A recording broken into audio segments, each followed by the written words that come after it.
नमस्ते दोस्तों। आज हम लोग पढ़ेंगे मैक्सिमम मॉड्यूलस प्रिंसिपल। तो इसको जानते हैं। सबसे पहले इसकी स्टेटमेंट देखते हैं कि if F Z is an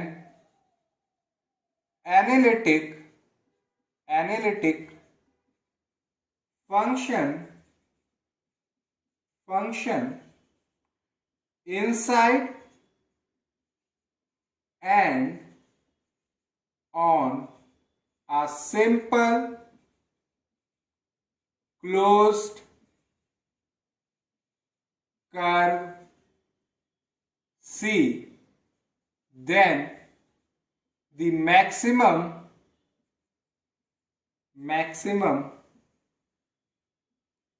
value of modulus fz occurs on C unless fz is a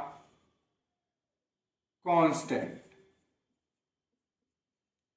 यानी कि हमारा मैक्सिमम मॉडुलस प्रिंसिपल कहता क्या है, इसको हम लोग समझते हैं पहले कि अगर हमारा कोई फंक्शन fz जो कि एनालिटिक है कोई भी सिंपल क्लोज्ड कर्व C के अंदर और उसकी बाउंड्री पे, तो चलिए इसको सबसे पहले हम लोग ड्रॉ करेंगे।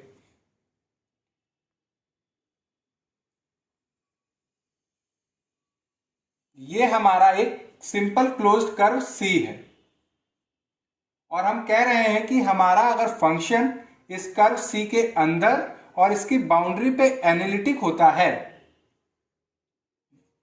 ये फंक्शन fz, तो अगर इस फंक्शन का मॉडुलस लें यानी कि मॉड fz, तो इस फंक्शन का जो मॉडुलस वैल्यू है ये मैक्सिमम कहां होगी, तो ये मैक्सिमम मॉडुलस प्रिंसिपल कहता है कि ये मैक्सिमम वैल्यू हमारी बाउंड्री पे होगी, यानी कि ये कर्व C के अंदर नहीं मिलेगी।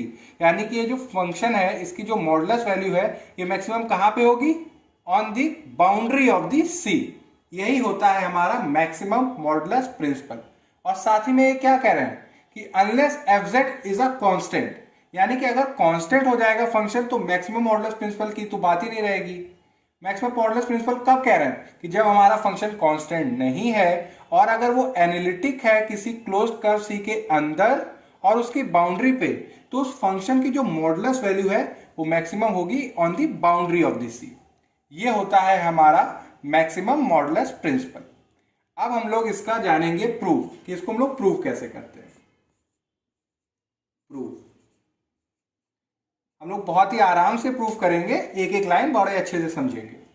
अब देखिए, प्रूफ करने के लिए हमें ये देखना होगा कि हमें मिल क्या रहा है।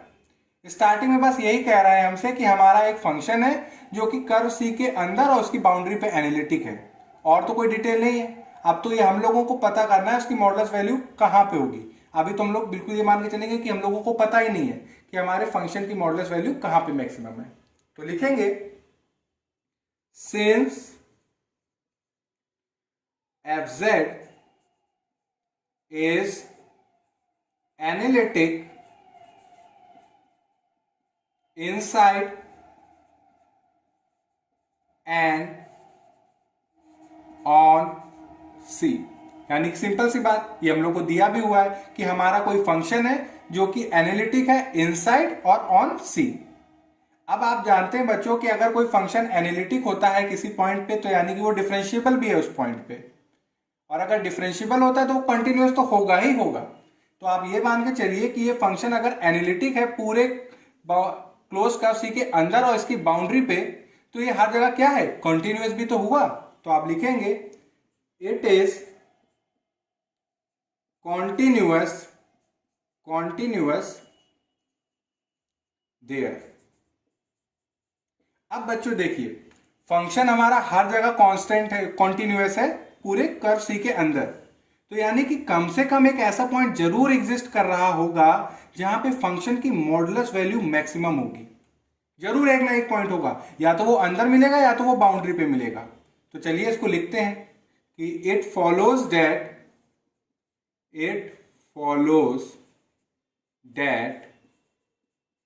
mod fz attains a maximum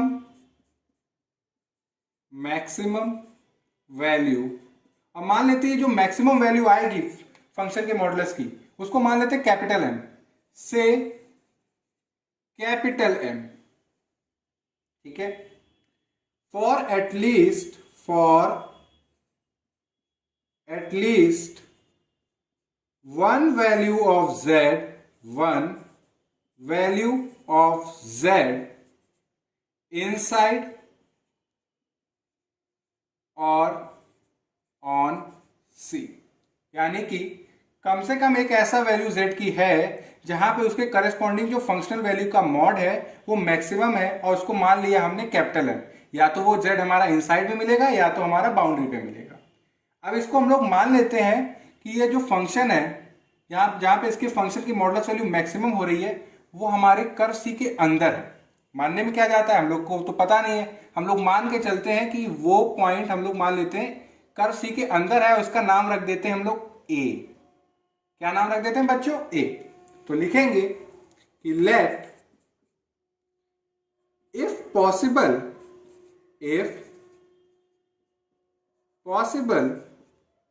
this maximum value be attained at some point z equal to a line inside C, that is, यानी कि जो मैंने लिखा बोला वो मैंने लिखा कि यानी कि हम लोग मान के चल रहे हैं कि क्लोज्ड कर्व सी के अंदर एक पॉइंट ए है जहां पे फंक्शन की मैक्सिमम वैल्यू है। अब मैक्सिमम वैल्यू है तो वो किसके बराबर होगी, एम के। तो यानी कि अगर फंक्शन में अगर पॉइंट ए के करस्पॉन्डिंग फंक्शनल वैल्यू का मॉड लें तो वो क्या आएगा, कैपिटल एम आएगा। और वेयर ये ए है क्या, where z equal to a lies inside C, और ये कहां पे लाई कर रहा है, सी के अंदर। अब एक काम करिए बच्चों, ये जो पॉइंट ए है इसको सेंटर मान के एक सर्कल बनाएंगे गामा। बहुत ध्यान से देखिएगा, ये हमने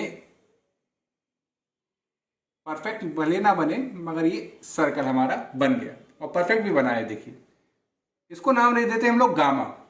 एक सर्कल बनाया सेंटर, जो पॉइंट z इक्वल टू ए है इसको सेंटर मान के, तो इसको लिख भी लेते हैं। और बच्चों इसको नाम दे दीजिएगा इक्वेशन 1। अच्छा लगता है कि जब चीजें हम लोग रिकॉल करें तो हम लोग बाय नंबर उसको रिकॉल कर सकते हैं। तो लिखेंगे कि let gamma be a circle inside, क्योंकि हमारे क्लोज कर्व सी के अंदर है तो inside C with centre z equal to a. Centre कहां पे, z इक्वल टू ए। हम लोगों ने क्या कहा है कि मैक्सिमम मॉडुलस प्रिंसिपल तभी काम करेगा जब हमारा फंक्शन कांस्टेंट ना हो। तो यानी कि फंक्शन हमारा कांस्टेंट नहीं है तो लिख रहे हैं कि सिंस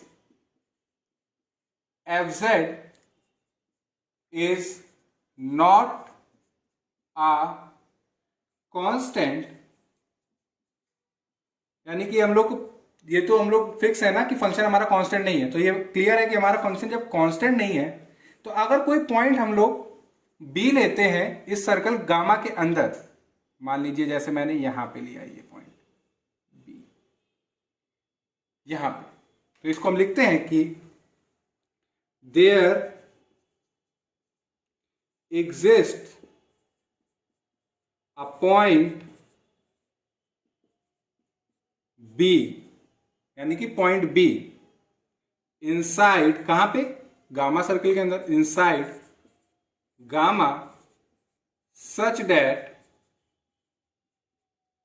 अगर बी के करस्पॉन्डिंग फंक्शनल वैल्यू लें यानी कि एफ बी और इसका मॉड लें तो बच्चों क्योंकि फंक्शन हमारा क्या है, कांस्टेंट नहीं है और हम लोग ये मान के चल रहे हैं कि पॉइंट ए पे हमारा फंक्शन की मॉडुलस वैल्यू मैक्सिमम है और वो किसके बराबर है, कैपिटल एम के। तो यानी कि बाकी सब पॉइंट्स पे फंक्शन की मॉडुलस वैल्यू छोटी होगी, तो यानी कि मॉडुलस एफ बी हमारा क्या होगा, कैपिटल एम से छोटा होगा बच्चों।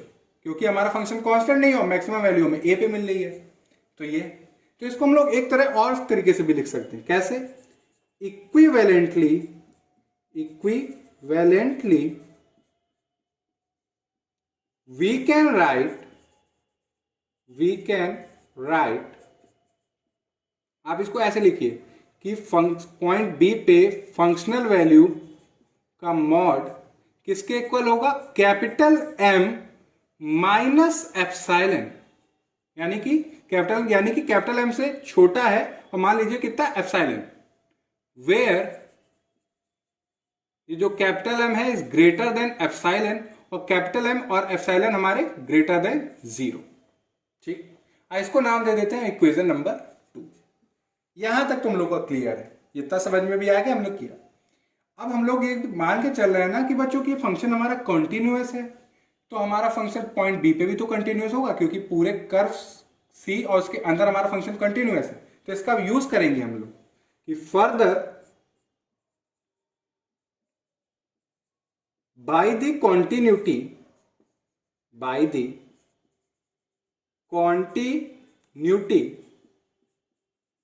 ऑफ मॉडुलस एफ जेड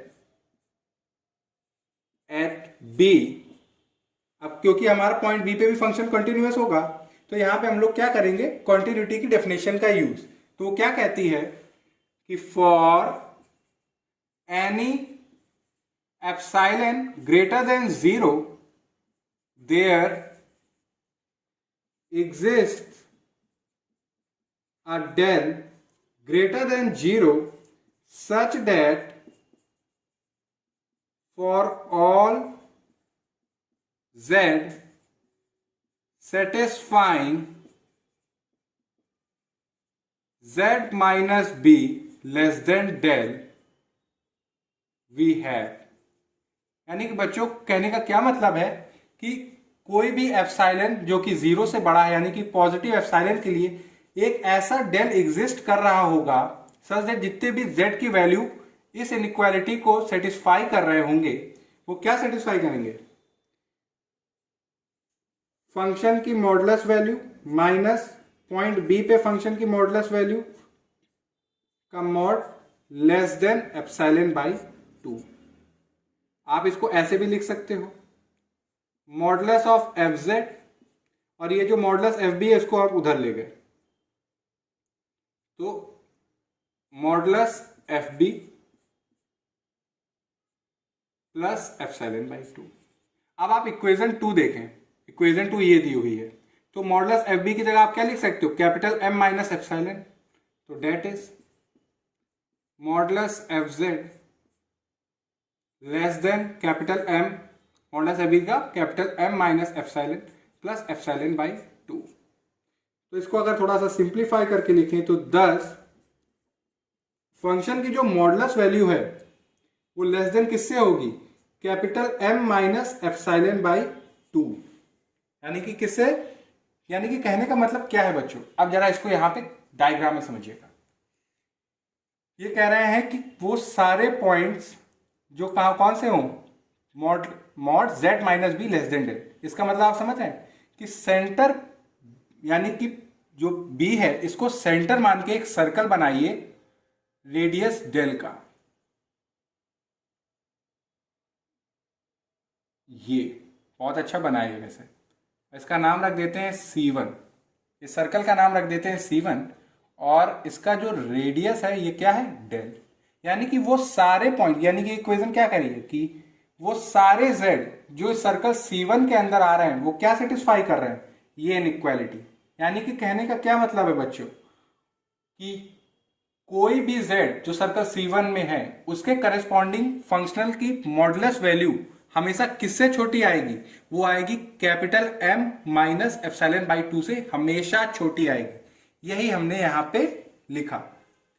यानी कि इसको अगर लिखें कि जो मैंने बोला वो मैं लिख भी रहा हूं कि modulus of F Z less than capital M minus epsilon by 2 for all z lying inside the circle C1, क्योंकि हमने नाम दिया circle C1, centered at z equal to b and having radius del। ठीक है, और आप ये जो इक्वेशन है इसको आप नाम दे दीजिए, यहां पे मैं मेंशन नहीं कर पाया, थर्ड। जैसे ये हमारी 1 थी, ये 2 थी, ये हमारी इक्वेशन थर्ड, यानी कि सारी इनइक्वालिटी अभी हम लोग यूज भी करने वाले हैं। अब एक काम करिए, ये जो पॉइंट ए है इसको सेंटर मान के एक ऐसा सर्कल बनाइए जो पॉइंट बी से पास करता जाए। तो चलिए इसको भी कर लेते हैं हम लोग। क्या करना है, सर्कल C1 बनाए, एक सर्कल C2 बनाते हैं जो पॉइंट बी से पास करेगा। थोड़ा सा बच्चों अगर परफेक्ट ना बने तो उसको वो कर दीजिएगा, वैसे मैंने कोशिश करी है कि परफेक्ट दिखे। और इसका नाम रख देते हैं C2, इसका हम लोग ने बच्चों नाम रख दिया C2। और जो सर्कल C2 का हिस्सा सर्कल C1 में आ रहा है इसको नाम दे देते हैं P और इसको नाम दे देते हैं Q। ठीक है, अब इसको हम लोग लिख भी लेते हैं, यानी कि लिखते जाएंगे, ड्रॉ करते जाएंगे, समझते जाएंगे कि now consider a circle C2 centered at z equal to a and passing through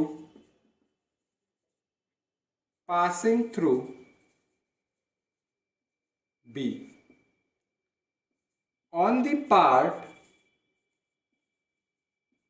PQ, यानी कि ये जो हमने पार्ट है on the part PQ of this circle, यानी कि सर्कल C2 का जो PQ पार्ट है, यानी कि जो कि इंक्लूडेड है सर्कल C1 में, which is included in C1 from we have, यानी कि मतलब कहने का क्या मतलब है, फ्रॉम वी हैव 3, यानी कि modulus FZ less than capital M minus epsilon by 2। जरा आप इसको समझते हैं, कहने का मतलब ये है, हम लोगों को ये तो पता है कि सर्कल C1 के जितने भी पॉइंट्स हैं वो सारे उनके करस्पॉन्डिंग फंक्शनल वैल्यू का मॉड किससे छोटा होगा, capital M minus epsilon by 2, यानी कि ये इनइक्वालिटी को सेटिस्फाई कर रहा है। और सर्कल C2 का ये जो हिस्सा है PQ, ये हमारा C1 के अंदर आ रहा है, तो C1 के अंदर जब आ रहा है तो वो कौन से इनइक्वालिटी को सेटिस्फाई करेगा, ये वाली को। तो यही हमने लिखा, यानी कि PQ जो सर्कल C2 का हिस्सा है PQ पार्ट, वो हमारी कौन सी इनइक्वालिटी को सेटिस्फाई कर रहा है, ये, यानी कि उन सारे पॉइंट्स के करस्पॉन्डिंग फंक्शनल वैल्यू का मॉड किससे हमेशा छोटा होगा, capital M minus epsilon by 2। ये हम लोगों ने समझा भी।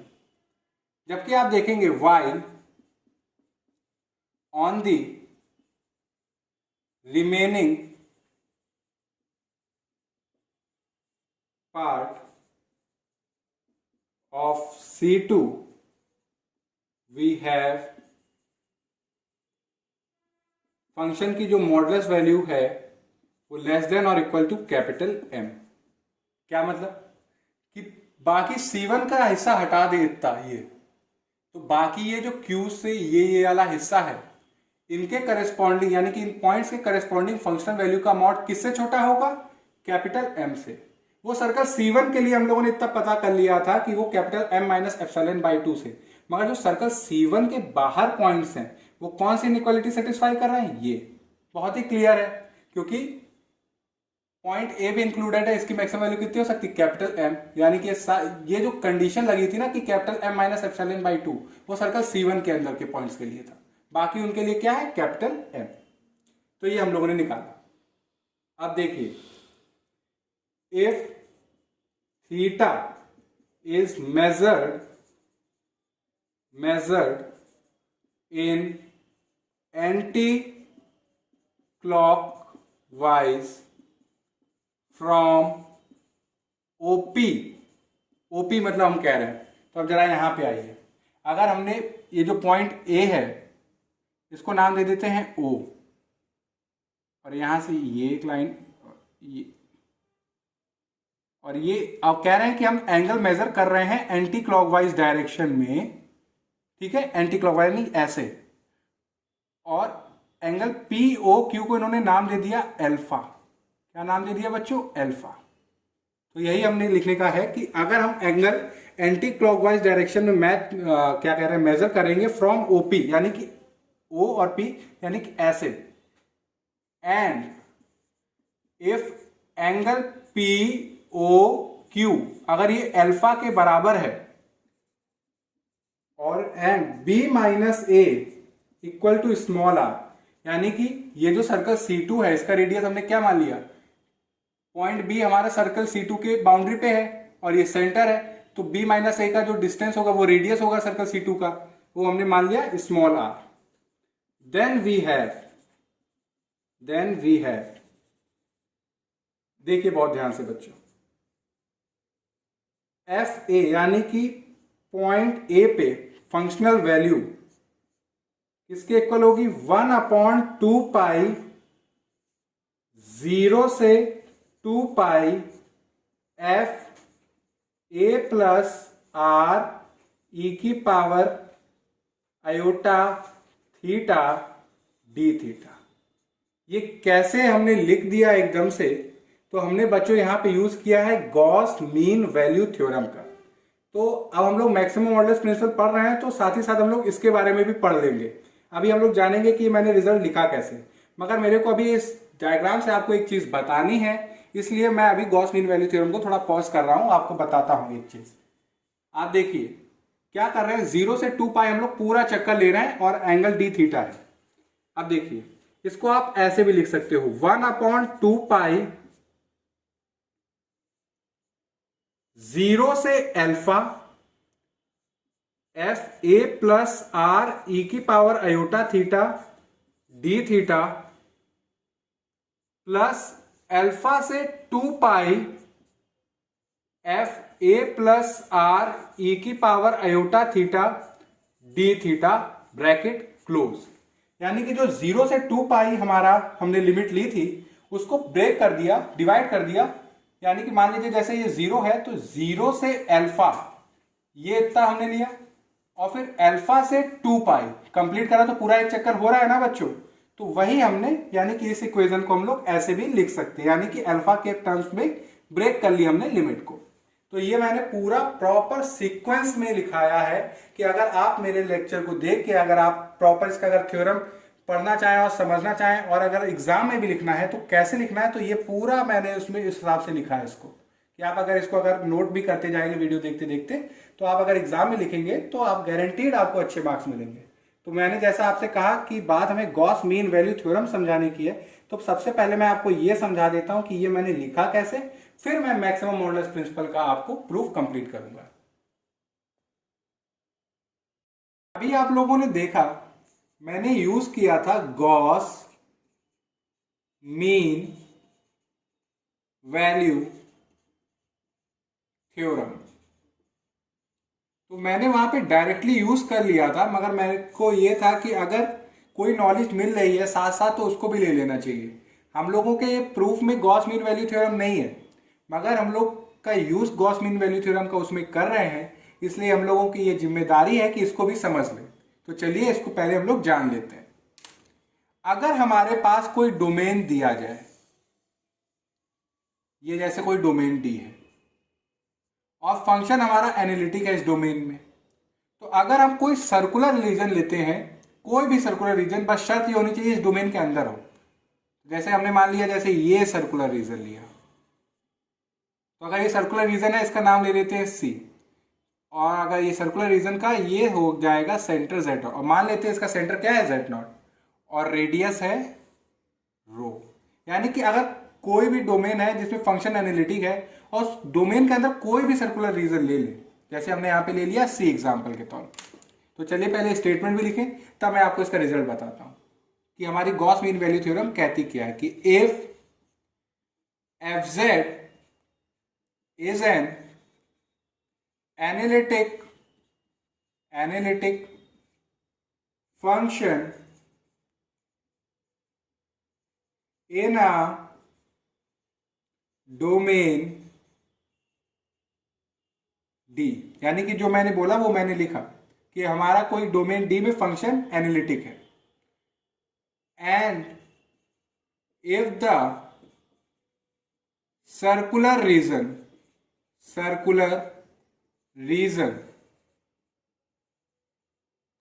मान लीजिए हमने ये लिया z minus Z not less than और इक्वल टू रे यानी कि रो इज कंटेन्ड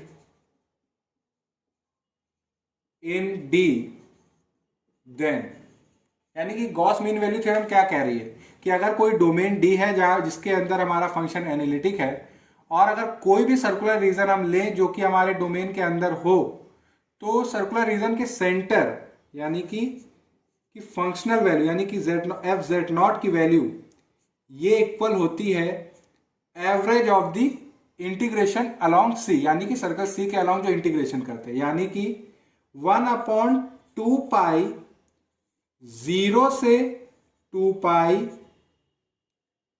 फंक्शन, और इसकी वैल्यू क्या रहेगी, सर्कल का सेंटर, सर्कल का रेडियस ई की power iota theta D theta. यही मैंने वहां पे यूज भी किया था डायरेक्ट, और मगर ये था कि हमें इसको समझ भी लेना चाहिए साथ ही साथ कि इन फ्यूचर अगर आपको कभी यूज हो तो आप जान सकें कि गॉस मीन वैल्यू थ्योरम होती क्या है। कि यानी कि अगर कोई डोमेन के अंदर कोई भी सर्कुलर रीजन उसमें आ जाए तो सर्कुलर रीजन के सेंटर की वैल्यू अब क्या होगी, वो होगी 1/2 पाई 0 से 2 pi f Z naught plus rho e की power iota theta D theta. इसको अगर दूसरे शब्दों में लिखें तो ऐसे भी लिख सकते हैं कि in other words the value of F Z at the point z0 is equal to the average of its values on the boundary of the circle z minus Z naught equal to rho.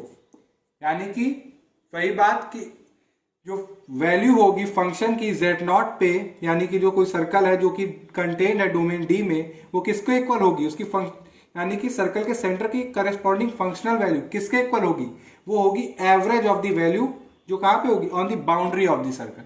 यानी कि जो boundary of the circle पे जो value है उसकी average value क्या होगी, z not के करस्पॉन्डिंग फंक्शनल वैल्यू की वैल्यू। इसका प्रूफ भी बहुत शॉर्ट है बच्चों, तो साथ साथ इसका प्रूफ भी समझ लेते हैं, फिर हम लोग अपने मैक्सिमम मॉडुलस प्रिंसिपल जो हम लोग पढ़ रहे हैं उसका प्रूफ कंप्लीट करेंगे। अब आप लोग जानते हैं कि पैरामेट्रिक इक्वेशन क्या होती है सर्कल की, the parametric equation of the circle is क्या होती है, जैसे ये सर्कल है इसकी पैरामेट्रिक इक्वेशन क्या होगी, z सेंटर यानी कि सेंटर में z नॉट है तो z minus Z naught equal to rho यानी कि रेडियस e की पावर आयोटा थीटा, जिसको आप कैसे लिख सकते हैं, z नॉट उधर ले जाएं तो z आप लिख सकते हो z not plus row e की पावर आयोटा थीटा, और ये हमारा जो थीटा होता है ये कहां से कहां तक होता है, 0 से 2 पाई के बीच में। तो अगर आप डिफरेंशिएट कर दें इसको, यानी कि देयरफॉर dz अगर आप देखें तो ये कांस्टेंट है तो 0, ये रो e की पावर आयोटा थीटा, थीटा के रिस्पेक्ट में कर रहे हैं तो ये आ जाएगा आयोटा डी थीटा, यानी कि dz हमारा किसके इक्वल है, आयोटा रो ई की पावर आयोटा थीटा, आयोटा रो ई की power iota theta D theta.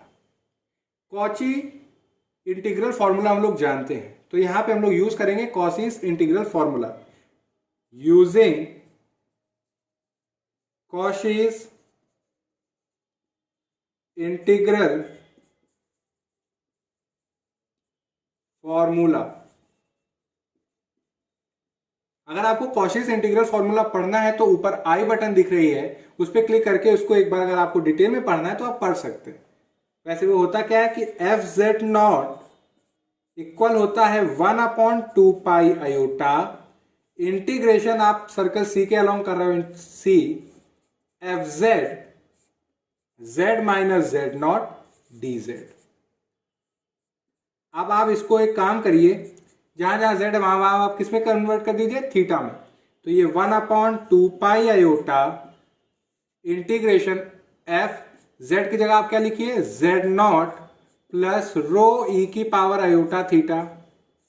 Z minus Z not क्या है, रो ई की power iota theta. D Z हमारा क्या है, आयोटा रो ई की power iota theta D theta. आप सारा चीज हमारा किसमें है, डी थीटा में। तो यानी कि अगर आप किसी सर्कल सी के आप चक्कर नहीं लगा रहे हैं, तो आप मान लीजिए 0 से आप स्टार्ट हुए, तो पूरा चक्कर लगाने के बाद आपका एंगल कितना हो जाएगा, 2 पाई। तो 0 से 2 पाई। तो आप देखेंगे कि रो ई की power iota theta, rho e की power iota theta cancel, iota से आयोटा कैंसिल। तो आप देखेंगे कि एफ जेड नॉट की वैल्यू क्या आई, 1/2 पाई 0 से 2 pi f Z naught plus rho e की power iota theta D theta. और यही हमने गॉस मीन वैल्यू थ्योरम का रिजल्ट है, ये हम लोगों ने निकाल लिया। तो आपने बच्चों अभी देखा भी था, मैंने सीधे बोल दिया आपसे वहां पे, यहाँ पे वो डायग्राम होता तो अच्छा रहता, तभी मैं अगर आपको शॉर्ट में बताऊं कि हमारा कुछ ये था, क्लोज कर्व सी था, ये पॉइंट ए था, ये पॉइंट बी था। ए को सेंटर मान के हमने सर्कल बनाया था गामा, और बी को सेंटर मान के हमने बनाया था C1, और एक ऐसा सर्कल बनाया था C2 जो कि बी से पास कर रहा था। ऐसा ही डायग्राम था हम लोगों का ये। और ये पार्ट हमारा क्या था, P, और ये था Q। और हम लोग क्या कर रहे थे कि ये जो सर्कल C2 है, यानी कि ये भी सर्कल C2 के आप अगर ये सेंटर के फंक्शनल वैल्यू हमने लिखी थी कि FA, हमने उस समय लिख दिया था कि using Gauss mean value theorem. तो गॉस मीन वैल्यू थ्योरम है क्या, अब ये आप देख रहे हैं कि 1/2 पाई, क्योंकि आप किसी भी सर्कल, ये क्लोज C हमारा एक डोमेन है और C2 इसके अंदर है, तो गॉस मीन वैल्यू थ्योरम अगर आप लगाएंगे तो A के करस्पॉन्डिंग जो फंक्शनल वैल्यू है वो किसके इक्वल आ रही है, FA इक्वल टू 1/2 पाई 0 से 2 पाई, 0 से 2 पाई। ये शायद इधर से थोड़ा सा क्लियरली ना लोगों, मैंने ऐसे कर दिया, बॉक्स बनाया, आप दिख रहा होगा 0 से 2 पाई फंक्शन, कोई भी सर्कल उसका सेंटर का पॉइंट, यहां पे सर्कल C2 के अलोंग कर रहा है तो इसका सेंटर यानी कि A, और उस सर्कल का रेडियस, यहां पे रो था, यहां पे हमने बता दिया था कि B माइनस A को हम लोग क्या ले रहे थे, R, क्योंकि ये पॉइंट को हमने O मान लिया था, इस एंगल को हमने अल्फा माना था। तो POQ हमारा एंगल POQ अल्फा है। तो FA रेडियस R ई की power iota theta D theta. ये वही रिजल्ट है जो मैंने वहां पे डायरेक्ट लिख दिया था, और ये लिख दिया था कि using Gauss mean value theorem. तो गॉस मीन वैल्यू थ्योरम से हम कैसे लिख रहे हैं, अब आपको बच्चों आई होप कि समझ में आ गया होगा। फिर 1/2 पाई 0 से alpha F A plus R E की power iota theta D theta plus alpha से 2 पाई, यानी कि हमने लिमिट को ब्रेक कर दिया अल्फा के एंगल में, एफ ए प्लस आर ई की power iota theta D theta.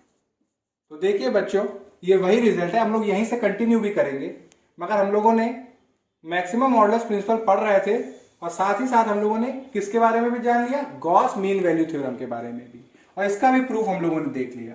तो चलिए बोर्ड रब करके मैं मैक्सिमम मॉडुलस प्रिंसिपल का वो प्रूफ कंप्लीट करता हूं। तो मैक्सिमम मॉडुलस प्रिंसिपल की जो लास्ट लाइन थी मैं वहीं से कंटिन्यू करता हूं। तो वो ये थी कि एफ ए, यानी कि ए पे फंक्शनल वैल्यू किसके इक्वल थी, using Gauss mean value theorem 1/2 0 से 2 F A plus R E की power iota theta D theta, जिसको हम लोग लिख रहे थे 1/2 0 से अल्फा, हमने बांट लिया अल्फा में अपनी लिमिट को, तो 0 से alpha F A plus R E की power iota theta D theta alpha से 2 F A plus R E की power iota theta D theta और स्क्वायर ब्रैकेट बंद। अब क्या करिए, आप दोनों साइड मॉड ले लीजिएगा, तो मॉडुलस एफ ए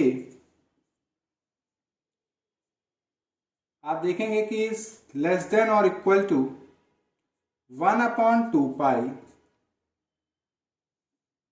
स्क्वायर ब्रैकेट, यानी कि यहां पे 0 से अल्फा मॉड एफ ए प्लस आर ई की power iota theta D theta, ये मॉड, यानी कि हमने क्या किया मॉड, यानी कि इनइक्वालिटी का यूज किया, प्लस अल्फा से 2 मॉडुलस एफ ए प्लस आर ई की power iota theta mod d theta और स्क्वायर ब्रैकेट क्लोज।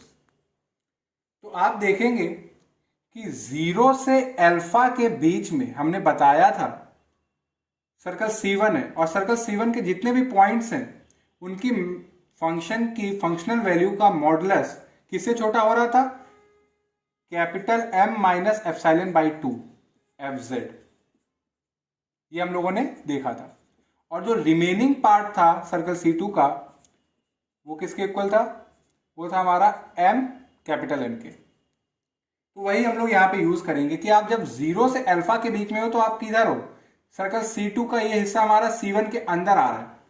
तो देखिए इसको 1/2 स्क्वायर ब्रैकेट 0 से अल्फा यानी कि C1 के अंदर है, तो मैक्सिमम वैल्यू कितनी हो रही थी, capital M minus epsilon by 2, यानी मैक्सिमम कितना जा सकता था, इतना ही जा सकता था।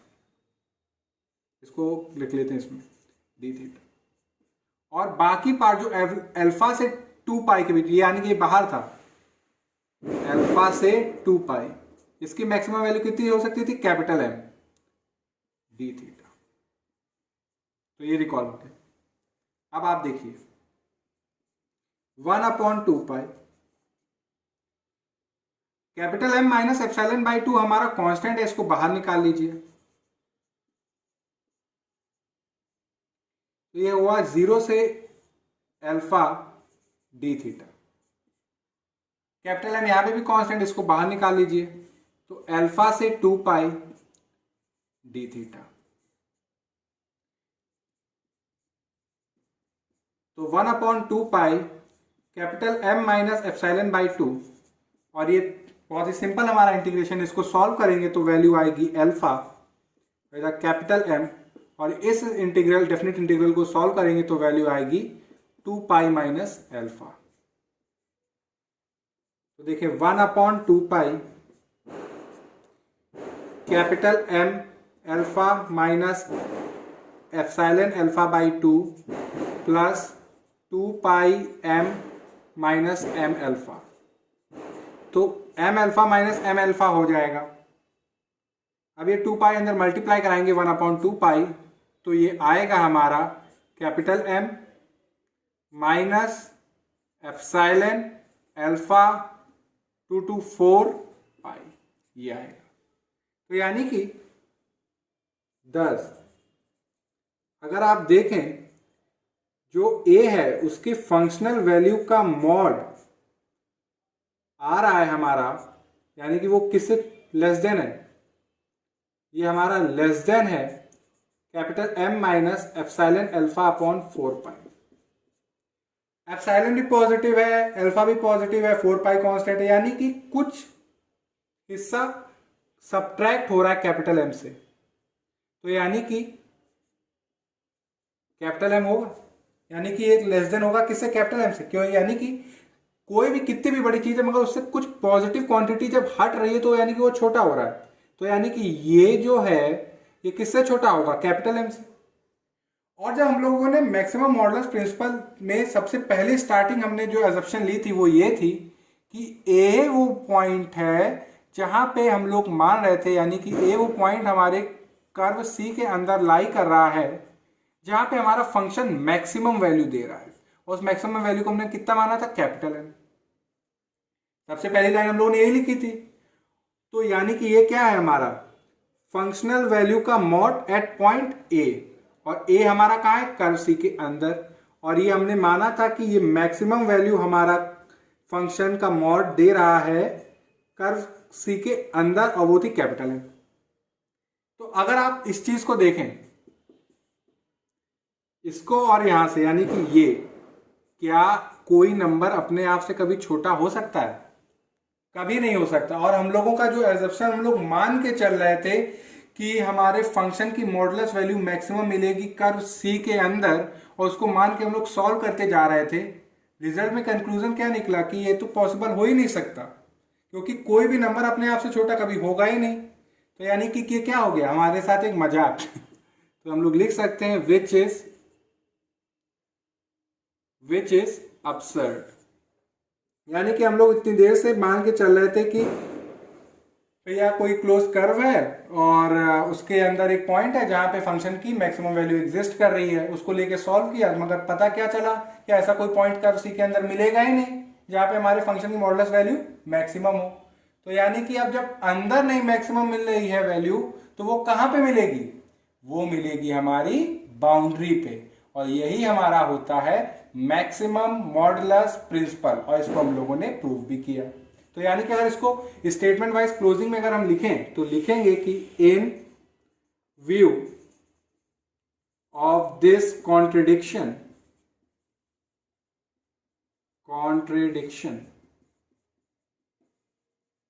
we concluded that modulus fz cannot attain its maximum value at any point within C। यानी कि जो मैंने बोला वही लिखा, यानी कि कॉन्ट्रडिक्शन आ गया। मेरा दिल नहीं मान रहा, तो मैं एक बार ये लाइन फिर से आपको एक्सप्लेन करना चाहता हूं। हमने क्या किया, पॉइंट ए था, इसको करेस्पॉन्ड हमने मान के चले थे यहाँ पे हमारे फंक्शन की मॉडुलस वैल्यू मैक्सिमम है, और यहाँ से हमने गॉस मीन वैल्यू थ्योरम लगा के हमने बताया कि जो फंक्शन की मॉडुलस वैल्यू है वो कितनी हमारी आ रही है, वो लेस देन आ रही है capital M minus epsilon alpha upon 4 pi. तो यानी कि कैपिटल एम से कुछ पॉजिटिव हट रहा है, तो यानी कि कैपिटल एम छोटा होगा कैपिटल एम से। यानी कि ये जो इनइक्वालिटी है, यानी कि ये जो क्वांटिटी है किससे छोटी होगी, कैपिटल एम से। और हम लोगों ने मान के चल रहे थे स्टार्टिंग में ही कि ए वो पॉइंट है जहां पे हमारा फंक्शन मैक्सिमम वैल्यू दे रहा है। तो यानी कि क्या एक नंबर अपने आप से छोटा हो सकता है, नहीं। तो यानी कि क्या आ गई थी, कॉन्ट्रडिक्शन। तो यानी कि ऐसा कोई पॉइंट हमारे क्लोज कर्व सी के अंदर एग्जिस्ट ही नहीं करता जहां पे फंक्शन की मॉडुलस वैल्यू मैक्सिमम हो। तो मैक्सिमम कहां पे मिल रही है, ऑन द बाउंड्री ऑफ सी। तो यानी कि hence the maximum of modulus fz occurs on C और hence proved। यानी कि आज हम लोगों ने मैक्सिमम मॉडुलस प्रिंसिपल क्या होता है वो जाना और उसका प्रूफ देखा। अगर आपको इस प्रूफ में कहीं पे कोई डाउट हो या कोई स्टेप ना समझ में आया हो तो आप कमेंट सेक्शन में फ्रीली होके लिखिएगा, मैं उसका होपफुली रिप्लाई दूंगा। Thank you.